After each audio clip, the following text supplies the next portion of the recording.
I'm going to do 2 poems. One of them, I think Star Aharon is going to love. It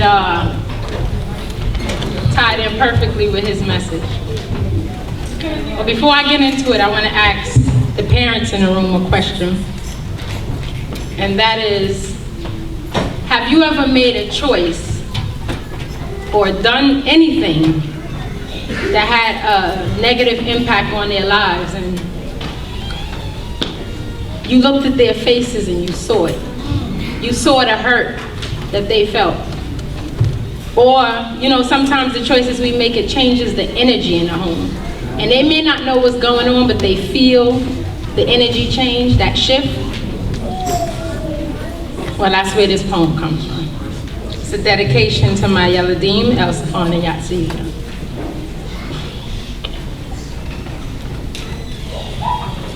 If I could remember the look in their eyes each time they cried, in the moment of decision, hear their disappointed sighs, or calculate the damage to this little girl's mind. Only 5. Praying to God that her mother would be a little more wise, that her mother would see in these days and times. You gotta recognize the signs, cause sin is like committing suicide. The secrets and lies that we harbor inside can drive all the love in a person's heart outside. Take tears of pain and make them completely dry. See, most of the evil we see in the world really lurks inside. Yet it seems as though life is a battlefield of constant surprise. And as our tests skillfully adorn themselves in disguise, it's too late when we recognize that we're being tried. Caught in the moment of decision, we cannot decide. And when we do realize our failures, we hide.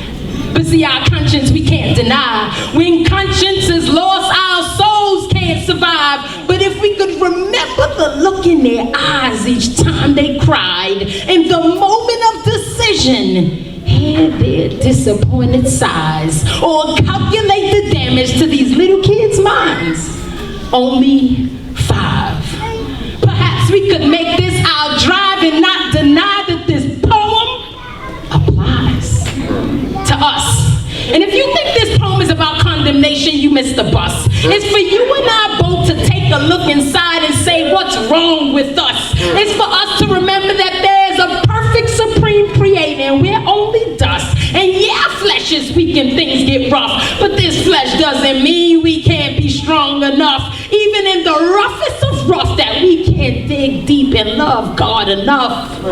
If you believe this poem is about judgment, you missed the boat, because I'm only pulling on my own coat. These words are removing the knife I'm holding to my throat. It's my spirit yelling to my flesh, you had better let her go, so I can cope in troubled waters, begging for God to throw me a rope for me to remain afloat, because a man with all the money in the world who lacks integrity is broke. A mother who is blessed with a mind to mold. It takes this for a joke, there's no hope. So as I take this Irish Spring to cleanse my body with this sweet scented soap, my mind cannot be low. Behind me should be footsteps that Yatsivia can follow. And if there ain't anyone else out there, I had better be her role model. And as I hand her her bottle with contents that's fit for her drink, and like men, I gotta teach her the right ways to think, strengthen her link to the source of her joy, caution her not to sink for some loser little boy. If you believe this poem was written to bring out your inner guilt, think again. It's my own introspection of my personal filth. It's for us to carefully examine the foundations upon which our homes were built. Not to cry over spilled milk, because life just simply isn't as smooth as silk. It's a roller coaster that will jolt and tilt. Make sure your foundations are strongly built.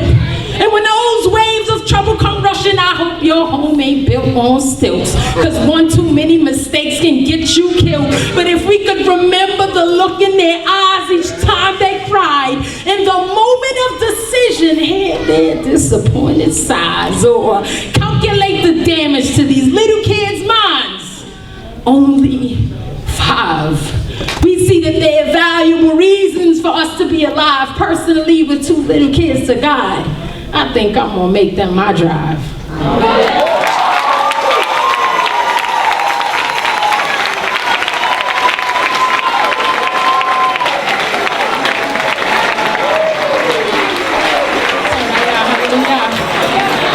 One more for y'all.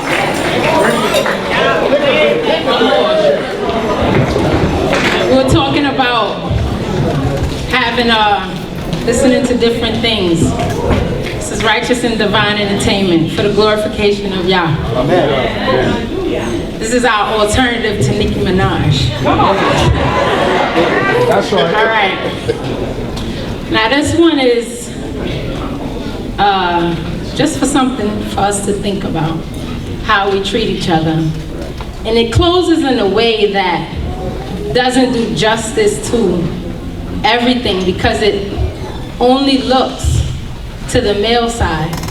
But I want to let you know beforehand that there's things as women that we too have to be careful how we do the things that we do. It's called real issues.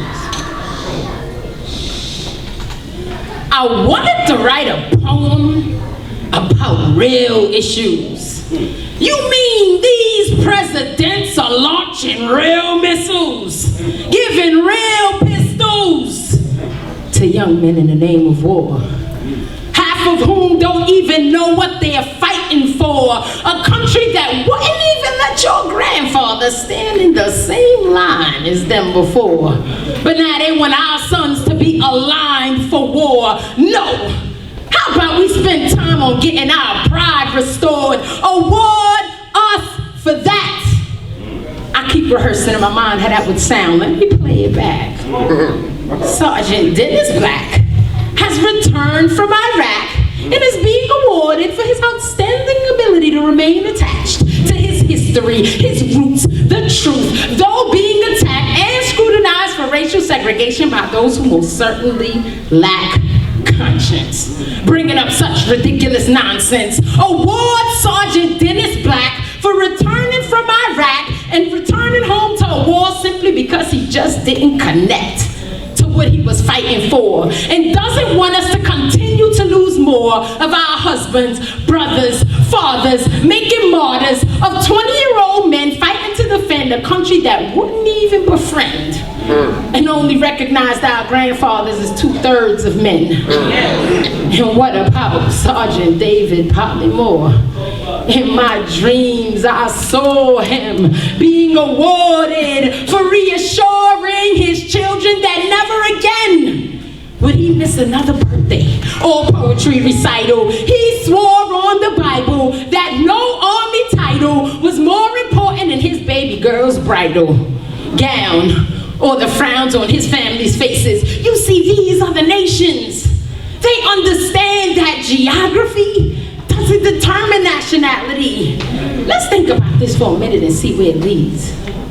If I have a son in China, will his nationality be Chinese? And if for some reason you could convince yourself to believe that, let me get into a fight with 2 Chinese men and see who has whose back. So don't act like you refute the facts that a black man born in America is not American.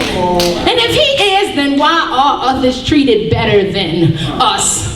It may not be as blatant, but in 2015, we are still sitting in the back of the bus. And until we really understand what's up, they'll continue to defeat us, beat us, mistreat us, deceive us.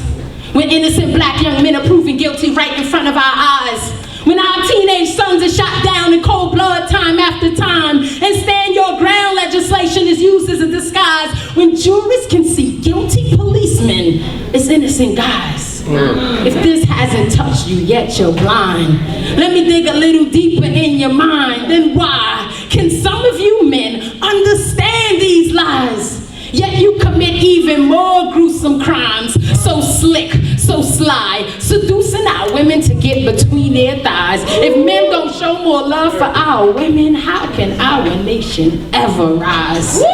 If she lacks pride, how's she gonna teach your son pride? No woman hurting can really nurture a young mind, and so most naturally, all our cries for justice fails. And no matter how many books we read and stack upon them shelves, soulful, oh how soulful we sing them gospels. The fact of the matter is, others treat us much better than we've treated ourselves. So,